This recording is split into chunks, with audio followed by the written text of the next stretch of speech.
Kanalımdan selamlar. Bu videoda Ramazan davulcusu bebeğimin yapımını bitiriyorum. Yeleğini yapacağız. Yeleği böyle çıkabiliyor üzerinden.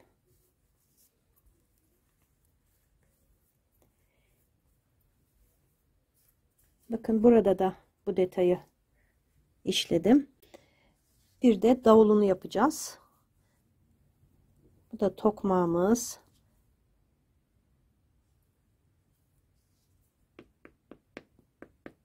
Ses bile biraz çıkartıyor. Önce yeleğini yaparak bu videoya başlayacağım. Sizden kanalıma abone olmanızı istiyorum. Yorum ve beğeni de yaparsanız ayrıca beni çok mutlu etmiş olursunuz. Şimdi hemen yeleğin yapımına geçelim. Yeleğini yapacağım bu renkle, tava rengi renkle, 36 numara. Yine 2 milim tığımı aldım.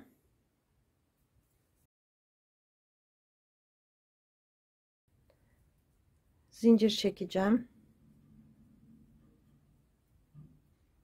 45 tane zincir çekeceğim. 8, 9, 10, 11, 45 zinciri çok sıkı çekmeyin arkadaşlar. 45 zincir çekip gelelim. 45 tane zincirimi çektim. İkinci zincire batıyorum.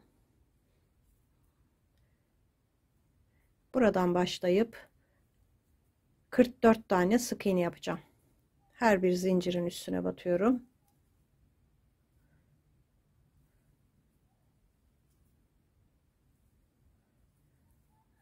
Böyle 44 sık iğneyi yapacağım. 44 tane sık iğne yaptım. Bir tane zincir çektim ve dönüyorum. Buradaki ilk sık iğneye çift yapıyorum. Devam edeceğim. 42 tane sıranın sonunda bir tane sık iğne kalıncaya kadar 42 sık iğne yapacağım dümdüz. 42 tane sık iğne yaptım. Bir tane sık iğnem kaldı. Onun içine çift yapıyorum. Başta ve sonda birer çift yapmış olduk. Sayımız 46 sık iğneye çıktı. Şimdi bir zincir çekiyorum, döndüm. 46 sık iğneyi tek tek bir sıra öreceğim. Dümdüz bir sıra arttırma yapmadan 46 sık iğneyi yapalım. Bir sıra 46 sık iğne yaptım. Bir zincir çekip dönüyorum. Burada ilk başta çift yapıyorum yine.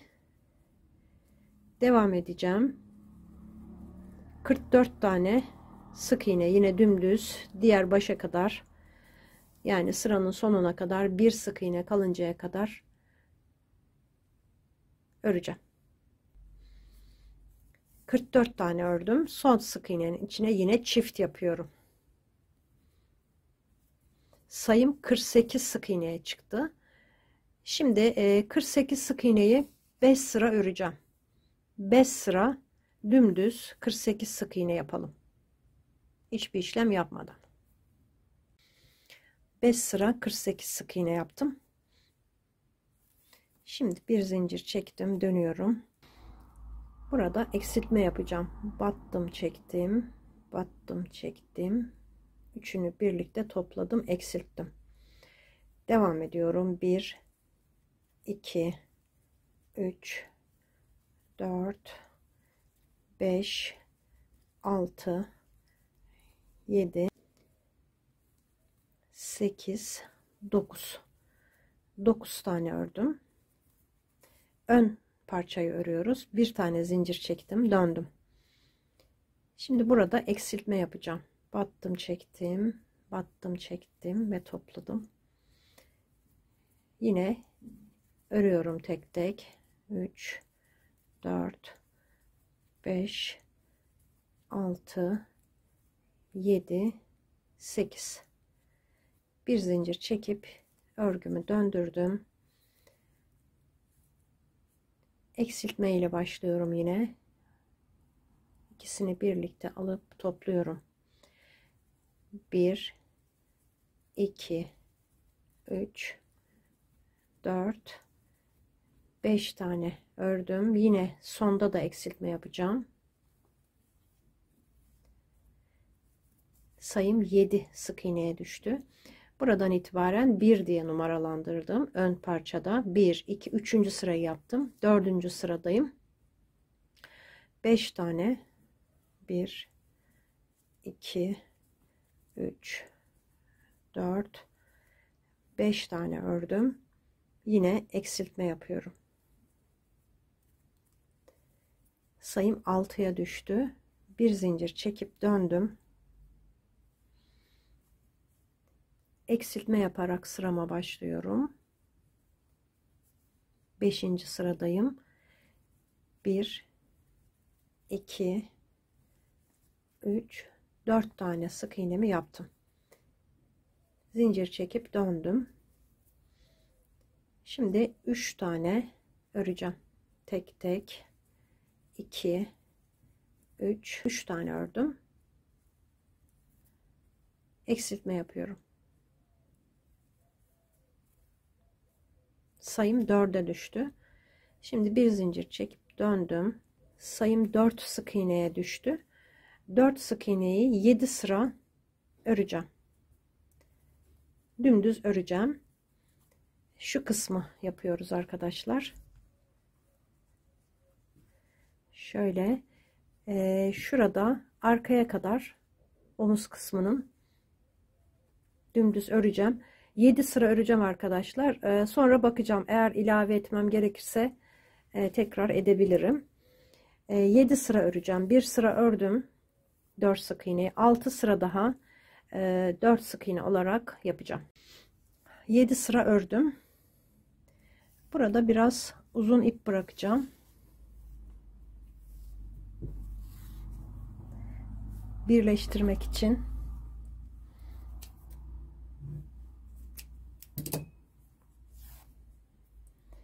Şimdi bir tarafı bitti. Diğer tarafına geçeceğim. Şimdi şuradan saydım. 2 2 4 6 8 10 12. sık iğneye, bu taraftan şöyle sayınca 12. sık iğneye tığımı geçirdim. Buraya ipimi bağlıyorum. Bir zincir çektim. Şimdi diğer tarafa geçiyorum. Yani yandaki sık iğneye, esas batacağımız yer orası. Buraya ipi bağlamış oldum. Eklediğim ipi yürütüyorum. 2 3 4 5 6 7 8 9 tane ördüm. Son 2 sık iğneyi böyle eksilttim. Bir zincir çektim. Bakın toplam 10 tane sık iğnemiz oldu. Bir zincir çekip döndüm.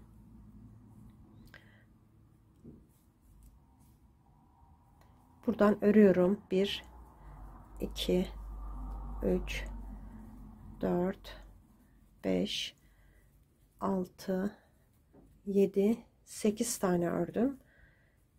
Son 2 sık iğnem burada, bakın. Onları eksiltiyorum. Bir zincir çektim.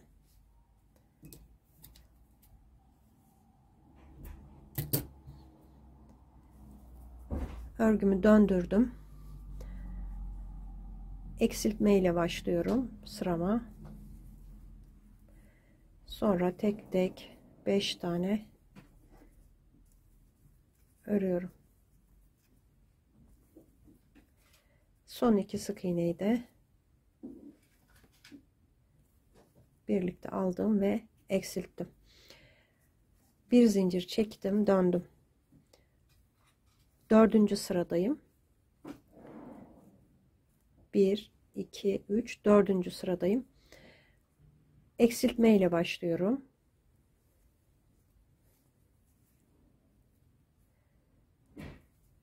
tek tek 5 tane öreceğim. 2 3 4 5 bir zincir çektim, döndüm, 4 tane örüyorum. 2 3 4 tane ördüm. Yine sondaki 2 sık iğneyi birlikte aldım ve eksilttim. Şimdi ilk 2 sık iğneyi yine eksilterek başlıyorum sırama. Bir tane eksiltme yaptım. 1 2 3 tane tek tek ördüm. Yine sayım 4 sık iğneye düştü. Diğer tarafta yaptığımız gibi 4 sık iğneyi 7 sıra, toplam 7 sıra dümdüz öreceğim. Diğer tarafta ördüm. Yine biraz uzun ip bıraktım. Şimdi arka kısmı yapacağım. Bakın şuradan başlıyorum. Burası ters olan sıradan başlıyorum. Çünkü buraları da öyle başlamıştım. Bakın, bitiş yerlerimiz bu tarafta.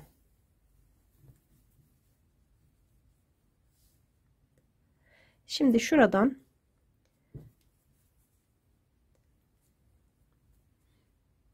bir, iki, üç tane atlıyorum. Dördüncüye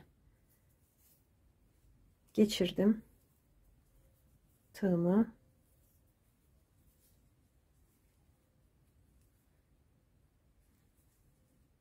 Bir zincir çektim. Aynı yere batıyorum.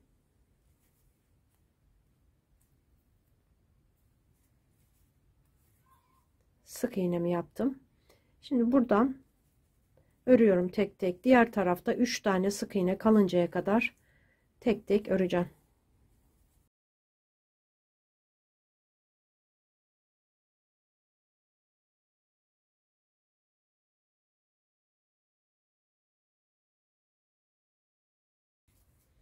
Bir, iki, üç tane bırakıyorum. Son sık iğnemi buraya yaptım. 19 tane sık iğne oldu. Şimdi bir zincir çektim, döndüm. Burada eksiltme yapacağım. Battım, çektim, battım, çektim, eksilttim. Şimdi 17 15 tane olması lazım. Sık iğne örüyorum.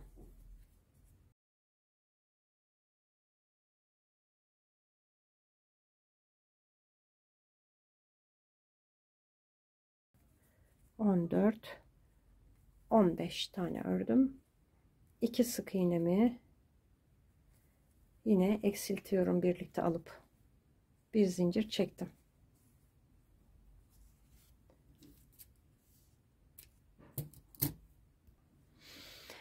Sayım 17 sık iğneye düştü. Şimdi 17 sık iğneyi 4 sıra örelim bir. Bakalım arkadaşlar. Ben de çünkü sizinle birlikte örüyorum. Bebeğimi ölçüp burayı sonra ayarlayacağım. 4 sıra daha 17 sık iğne yapıp geleceğim. 4 sıra daha ördüm. Toplam 6 sıra oldu.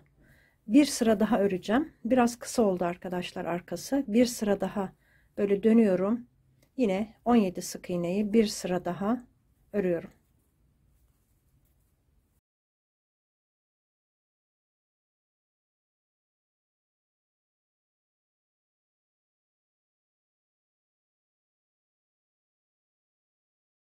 Altı, 17.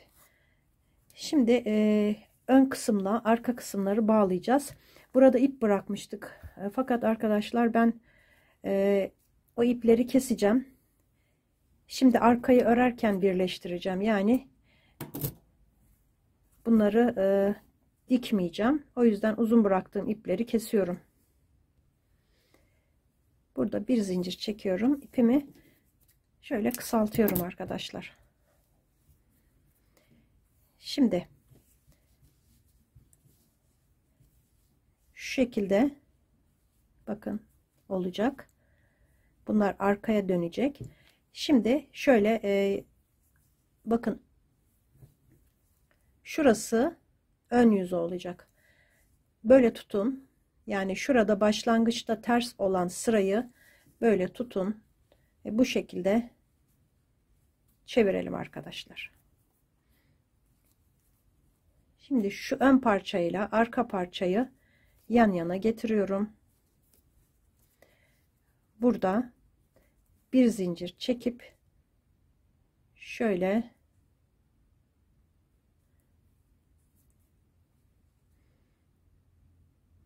iki parçayı birleştireceğim. Buna batıyorum.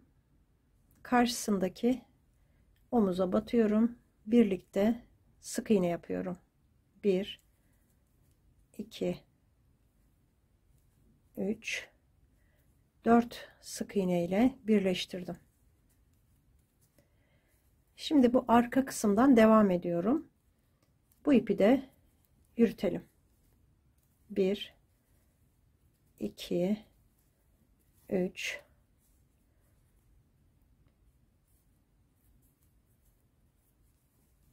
4 5 6 7 8 9 tane ördüm. Burada 4 tane kaldı. Bakın 1 2 3 4. Şimdi ön parçayı yine alıyorum. Devam edeceğim. İkisini birlikte öreceğim. 4 sık iğne ile yine ön ve arka omuzu birleştiriyorum.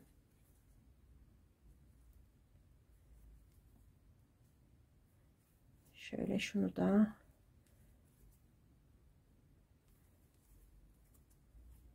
burada bir zincir çekip artık ipimi kestim. Şuradaki ipleri de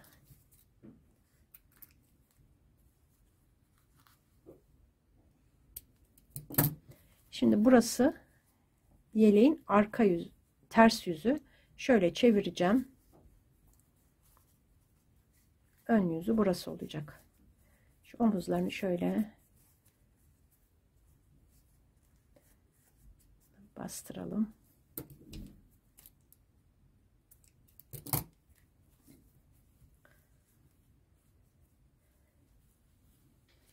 Şimdi yeleğin etrafına, yaka etrafına ve kol etrafına hepsine komple böyle sarı ipimle, şurada yapmıştık arkadaşlar bu renkle, onunla sık iğne geçeceğim.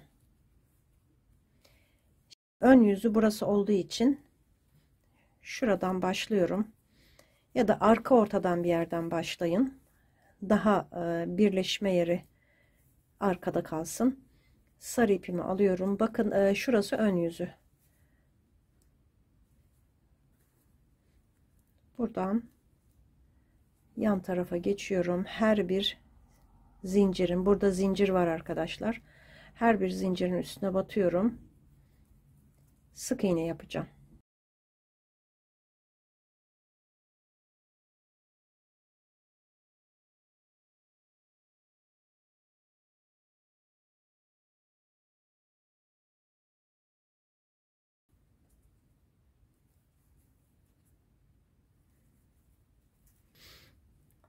Burada bir tane daha var. Ona da battım. Sonra böyle dönüyorum. Her bir sıranın üstüne bir tane sık iğne yapıyorum. Bu ip biraz ince olduğu için şurayı gevşek yapalım.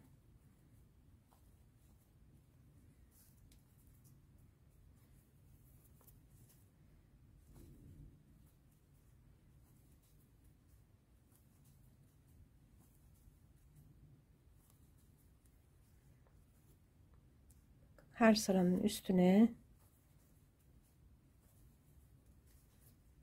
sık iğnemi yapıyorum böyle etrafına.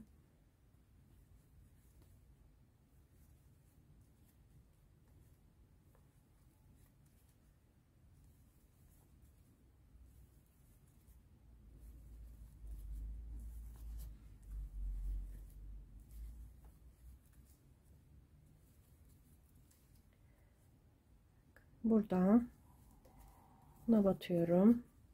Şuraya geçtim. Buraya araya batmıyorum. Oraya birleştirmiştik. Böyle devam ediyorum.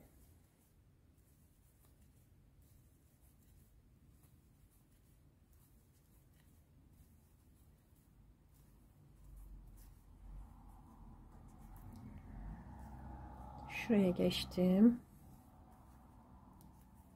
Aynı şekilde tamamlıyorum. Böyle buraya kadar sık iğnelerimi yapacağım. Aynı şekilde tamamlayıp geliyorum. Burada bir tane daha kaldı. Şimdi ilmek kaydırma yapıyorum. İlk şunu arkadaşlar, ilk sık iğneye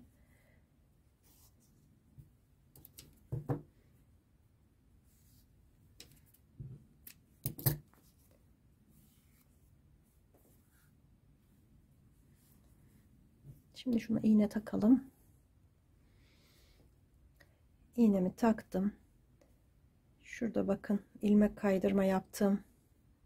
Yerin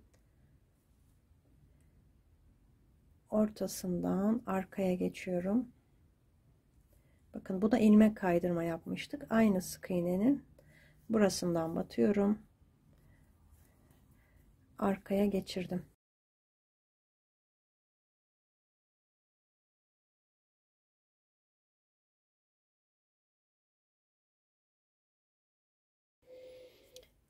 Aynı şekilde kol etrafına da sık iğne geçtim. Aynı burada yaptığımız gibi buradan başlayıp tamamladım. Diğer kolu da aynı şekilde.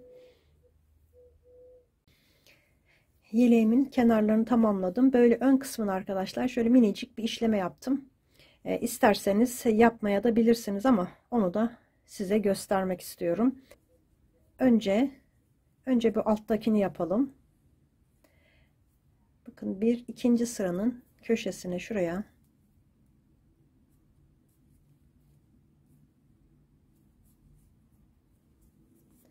çıkacağım. Yalnız şuradan şöyle düğümü biraz geriden yapıyorum. Şu kısma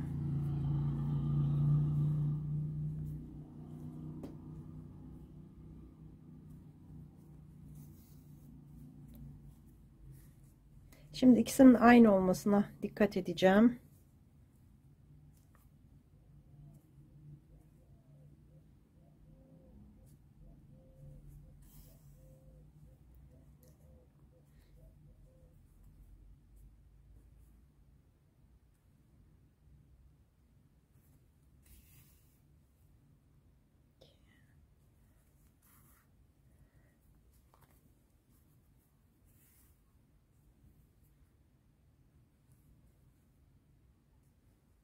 Şöyle.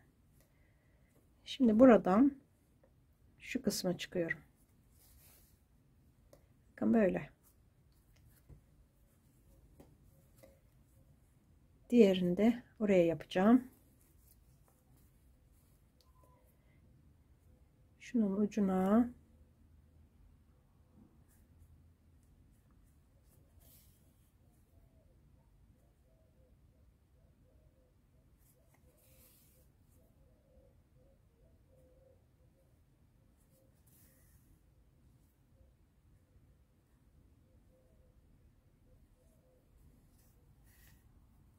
bakın böyle minik bir detay.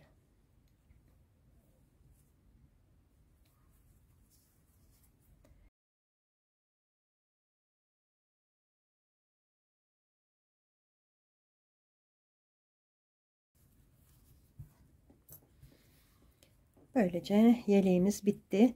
Ben hafif bir ütü basacağım. Siz de ütüleyebilirsiniz. Yeleğe yaptığım süslemeden buraya kuşağına da yaptım. Biraz sayısı fazla, 7'li. Bu 4'lüydü. İstediğiniz şekilde süsleyebilirsiniz. Ben minik böyle küçük bir süsleme yaptım. O bile görüntüyü değiştiriyor arkadaşlar. Şimdi davul yapımına geçelim. Davulun kenar kısmını öreceğim önce. Siz de öyle yapın arkadaşlar. 49 tane zincir çekin. 8, 9, 10. Çok sıkı çekmeyin.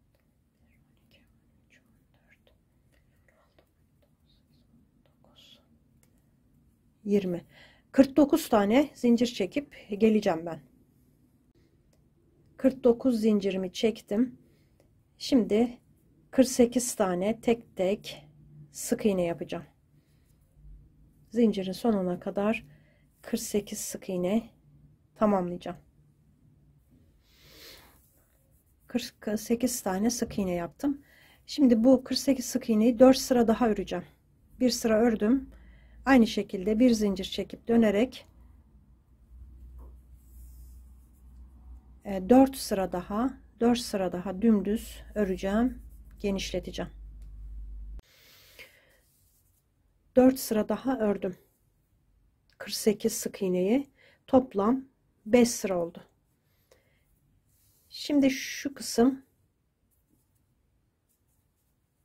içe gelecek şekilde, yani yüz kısmı burada bitirdim. Son sırayı yaptım böyle. Şimdi şuradan ipi bu tarafa alıyorum. Bir zincir çekip aynı yere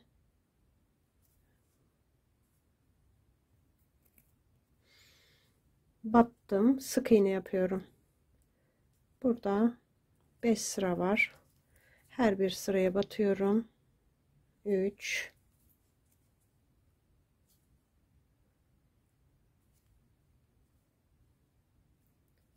4 şöyle 5, bir de şurada zincire de bağlantı yapıyorum.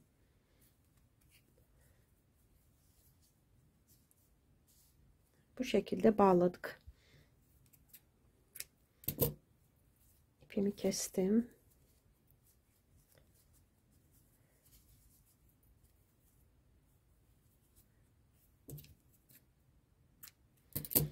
Şimdi bu davulun yan kısmı. Şimdi böyle orta kısımlarını öreceğiz. Şu kısmı öreceğim. Ben bir adet ördüm. Bu parçadan 2 tane yapacağız. 2 adet aynı parçadan öreceğiz. Kullandığım ip Alize Cotton Gold'un 262 numaralı ipi. Bu bej rengi arkadaşlar. Şimdi yine tığım aynı 2 milim sihirli halka yapıyorum. 6 tane sık iğne yapıyorum. 2, 4, 5, 6.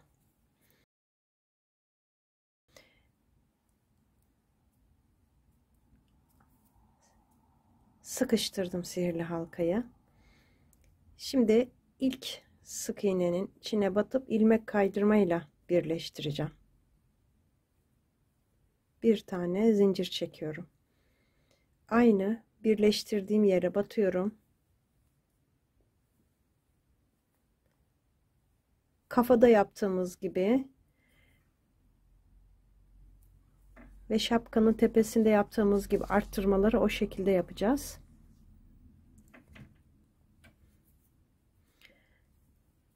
Çift yapacağım.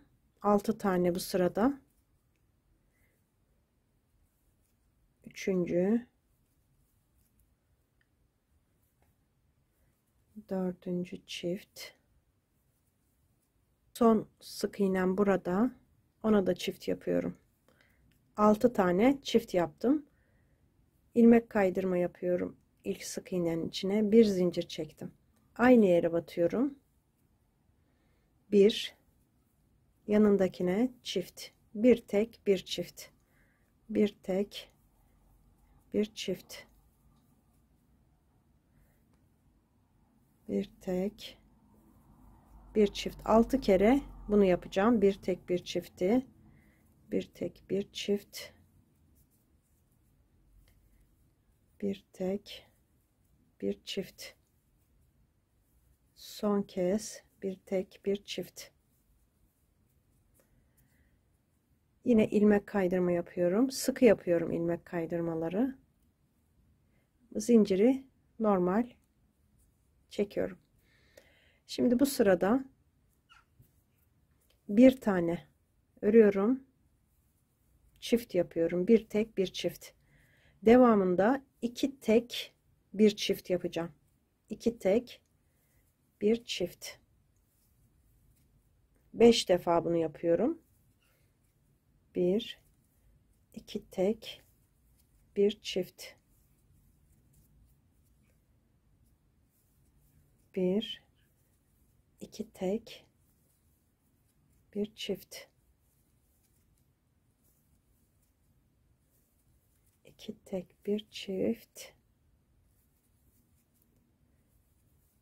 İki tek bir çift. Ve burada bir tane sık iğnem kaldı. Onu da ördüm. Sayım 24 sık iğneye çıktı. Şimdi ilmek kaydırmayla birleştirdim. Bir tane zincir çektim.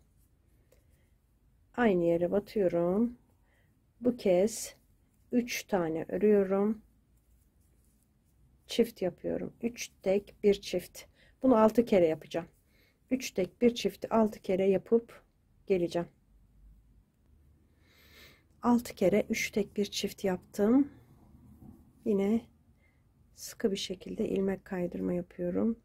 Bir zincir çektim. Şimdi bir iki tane ördüm. Çift yapıyorum. 2 tek bir çift. Şimdi 4 tane öreceğim. 2 3 4 tek bir çift. Bunu toplam 5 kere yapacağım. Bir tane yaptım, 4 tek bir çift. 4 kere daha yapacağım. Burada 2 sık iğne kalacak.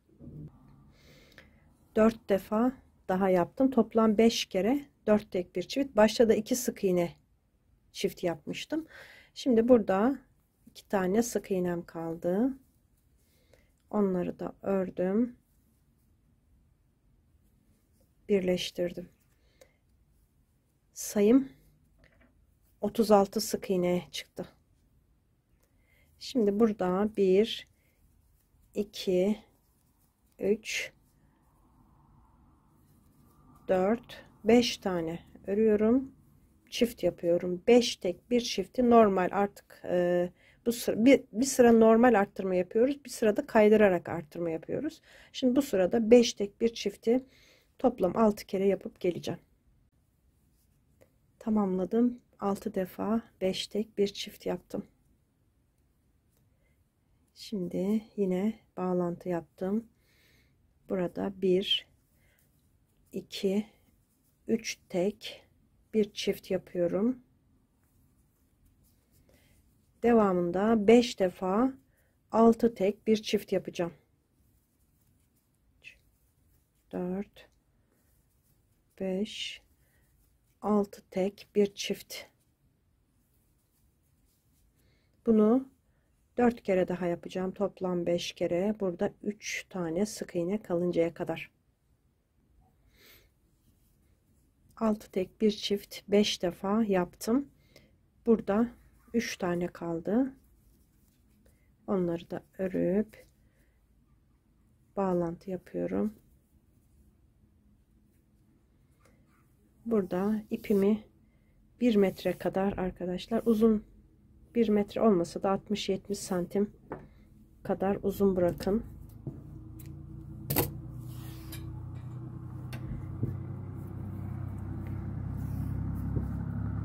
Şimdi iğne takacağım. Etamin iğnesi. Burada ilmek kaydırma yaptığım yer burası. Yanındakine batıyorum. Son ilmek kaydırmada bu. Son halka. Oraya batıyorum. Arkaya alıyorum.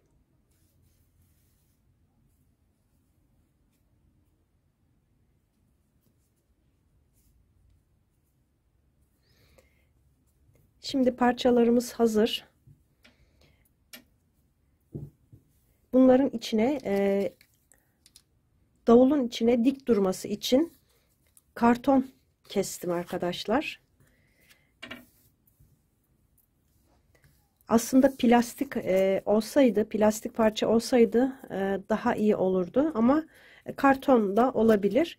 Böyle dönebilen, çok kalın olduğu zaman bu parça dönmüyor arkadaşlar, kırılıyor. Böyle bu kadar kalınlıktan veya bunu şu uzun parçayı, dar parçayı bundan kestim arkadaşlar. Pişirme kağıdı. Bu tam uygun oldu. Yani basit gibi görünüyor ama kalın yaptığım zaman şuraları kırıldı. Kalın kartondan yaptığım zaman. Bu biraz daha kalın. Bu yuvarlak olduğu için bunu biraz daha kalın bir kartondan kestim. Ayakkabı kutusundan. Yani elinizdeki imkanları kullanarak böyle parçalar hazırlayacaksınız. Ne kadar ölçüsü ne kadar olacak? Yuvarlak parça için böyle bir bardak kullandım. Onunla çizip kestim arkadaşlar. Yuvarlak parça böyle bu kısmına yapışacak. Çok az bir mesafe kalsın yeter arkadaşlar. Tamamen kaplaması daha güzel. Bu şekilde yapıştıracağım. Bu da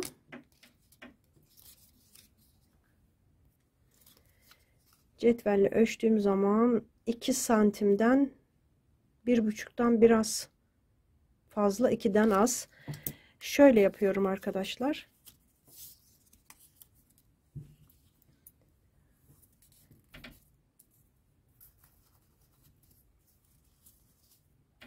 Bunu yapıştıracağım. Böyle içine göre tam.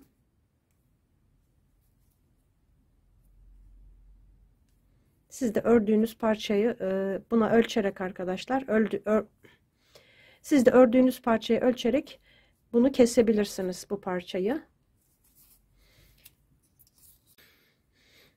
Önce bu iki parçayı birleştireceğim arkadaşlar. Daha sonra kartonu daha sonra yapıştıracağım.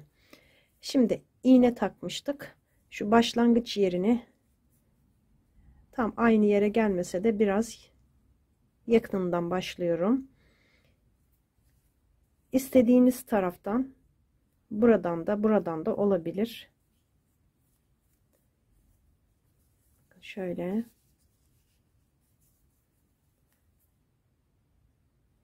buradan başlıyorum. Bunun iki halkasına, bunun tek halkasına batıyorum.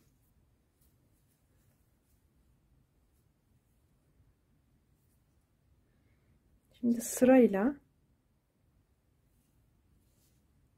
bunun tek halkasına arkadaşlar, yuvarlak parçanın diğerinin iki halkasına da batıyorum.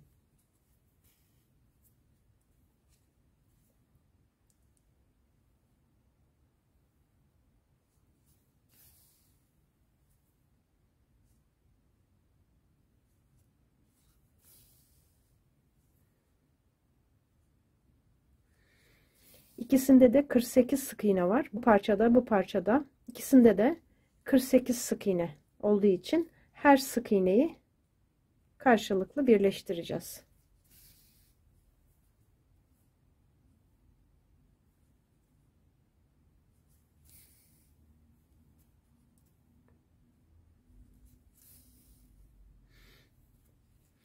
Böyle hepsini buraya kadar dikeceğim. Tamamladım. 2 tane kaldı arkadaşlar.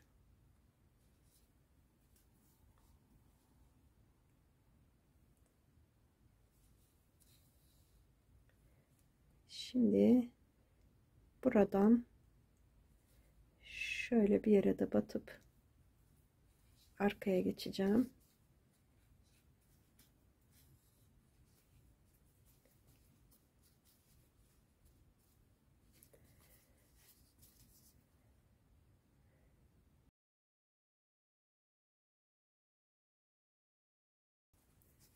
Şöyle yapayım, tam böyle otursun.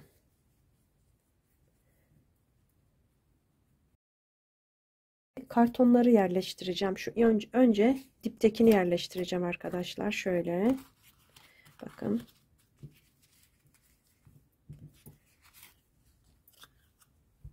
Silikonla yapıştırıyorum.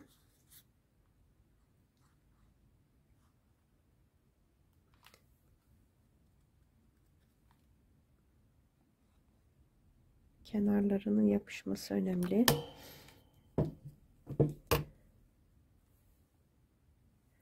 Dikkatli bir şekilde.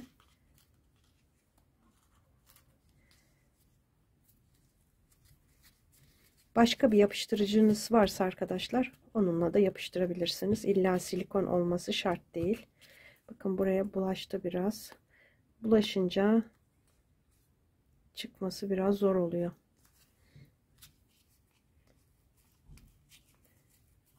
Şöyle bakın. Yerleşti. Şimdi diğer parçayı, bunu da şöyle içine önce daraltarak yerleştiriyorum. Sonra şuradan esneterek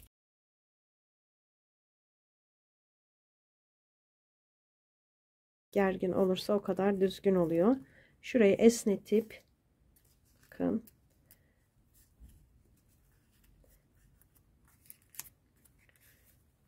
buraya silikon süreceğim. Küçük bir parça.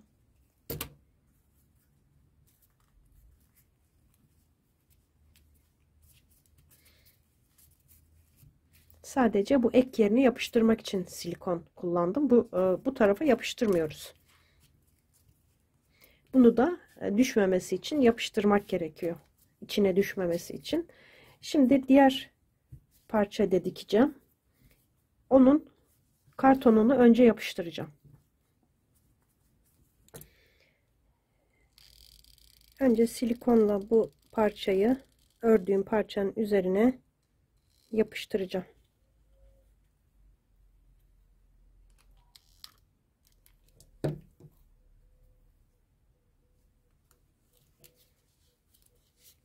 Daha sonra yapıştırma imkanı olmadığı için önce bunu yapıştırıyoruz, kartonu. Daha sonra diğeri gibi dikeceğiz. Burada arkadaşlar bir kesinti oldu videoda. Bazen böyle ufak aksilikler olabiliyor. Tekrardan baştan çekmem gerekiyor. Söküp ya da tekrar yeni bir parça örmem gerekiyor. Bu parçanın dikim kısmı aslında çekmiştim ama kesilmiş. Bazen telefondan silinebiliyor. Aynı bu şekilde diğerini yaptığım gibi buradan diktim arkadaşlar. Burada zaten göstermiştim. Bu parçayı da önce kartonunu yapıştırdık. Sonra buraya diktim arkadaşlar. Şimdi bundan sonrasını devam edeceğiz. Tamamladım. Diktim. Bu şekilde. Şimdi sarı ipimi aldım arkadaşlar. Yelekte de kullandığım. Bu sarı ipimle buralara süsleme yapacağım. Ucunu düğümlüyorum. Şuraya çıkıyorum.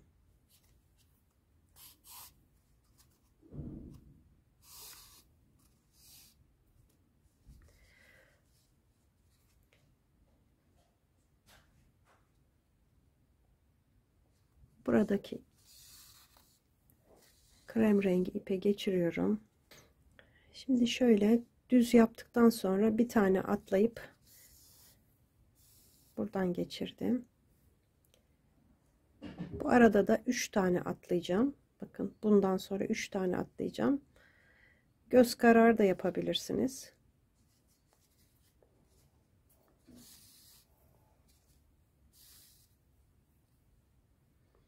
Tekrar buradan 3 tane.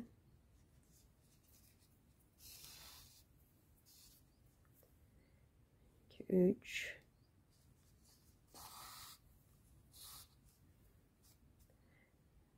1 2 3 tane atlayıp dördüncüsünden geçiriyorum.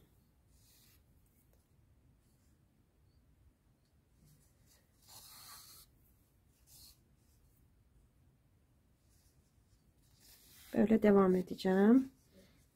Buraya kadar tamamlayacağım. Burada bakın tam denk geldi. Şuraya geçiyorum.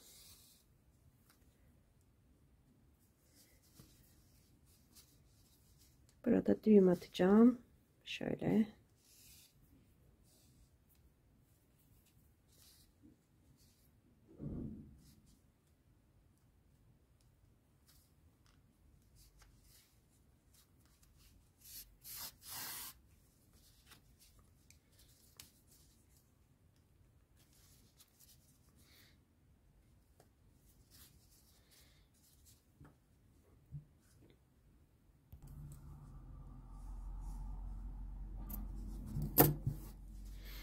Bakın davulumuz çok şirin oldu. Şimdi askısını yapacağım. Davulumuzun askısını yapalım. Şöyle 2 kat, bayağı uzun, 2 metre kadar ipi ikiye katladım. Çünkü tahmini ne kadar gideceğini kestiremedim arkadaşlar. Bakın şuradan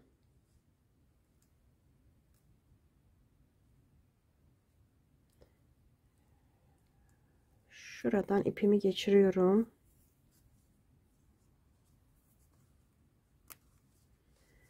Burada zincir çekeceğim.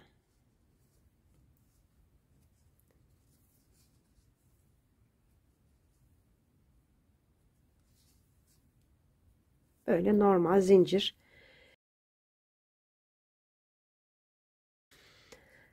Zincirin uzunluğunu birazdan size göstereceğim. Bebeğimin üstünü ölçeceğim. Ona göre bu uzunluğu ayarlayacağım. Zincir çektim arkadaşlar. Bakın kaç santim? 21,5 santim. Şöyle biraz esnetirsem 21,5 santim, 22 santim. Bir tane daha çekiyorum. 22 santim olsun. Şimdi şuradaki ipi keseceğim.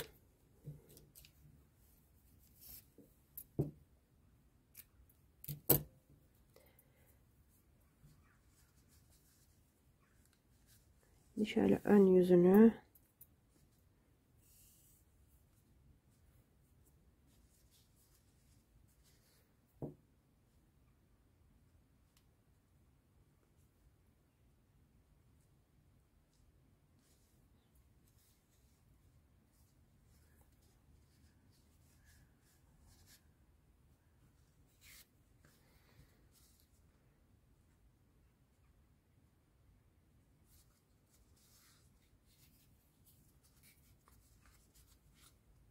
burada düğümlüyorum.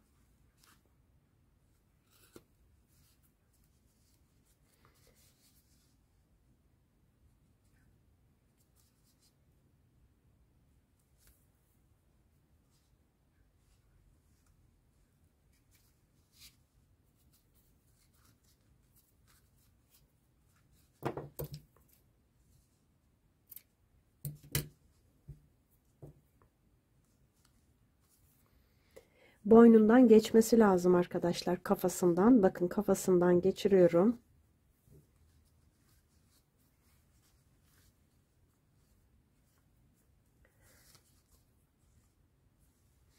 Kolundan da. Davulun sopası kaldı. Davulun sopasını da hemen yapacağım.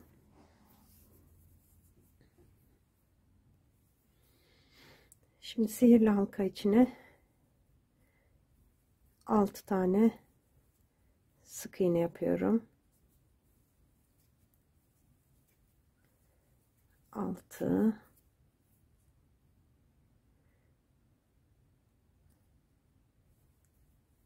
ilk sık iğnenin içine çift yapıyorum. Sonra tek, çift, tek, ikincisine tek, üçüncüsüne çift. Yani bir çift, bir tek. 3 kere yapacağım. Tek,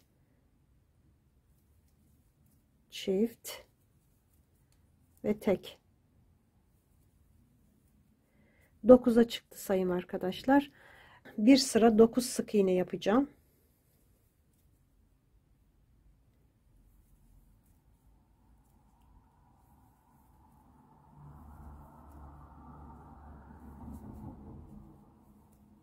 6, 7, 8, 9.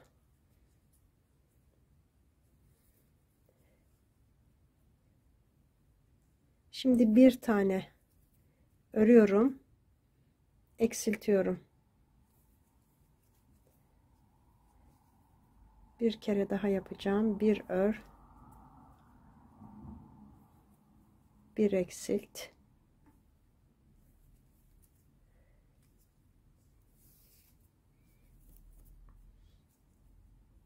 tekrar bir ördüm, bir eksilttim.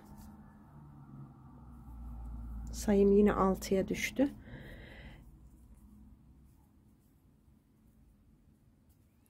Şimdi burada ipimi bayağı bir uzun bırakacağım.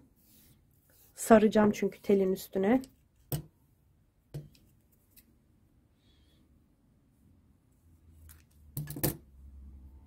Tahmini 1,5 metre kadar uzun bıraktım. Şimdi buradan çekiyorum.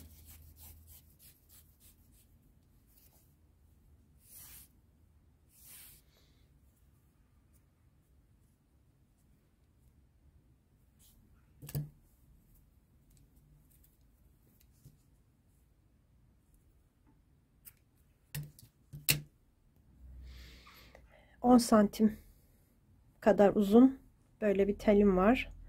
Ucunu şöyle kıvırdım.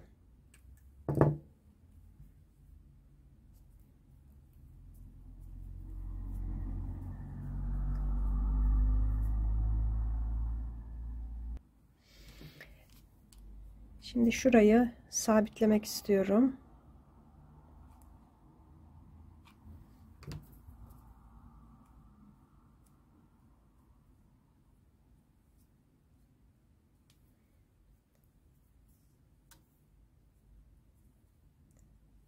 İpi dolayacağım.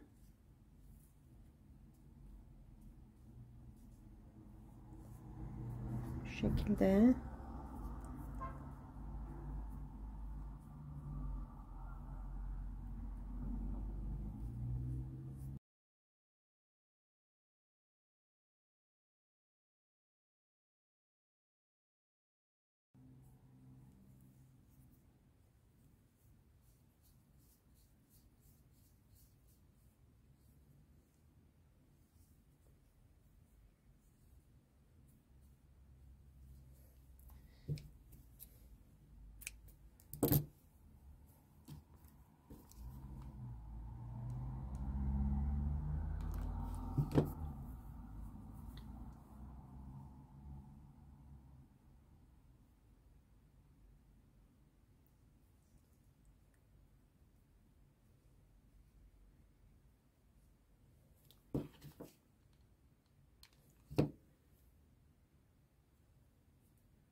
Elinizi ıslatarak bunu böyle sabitleyebilirsiniz.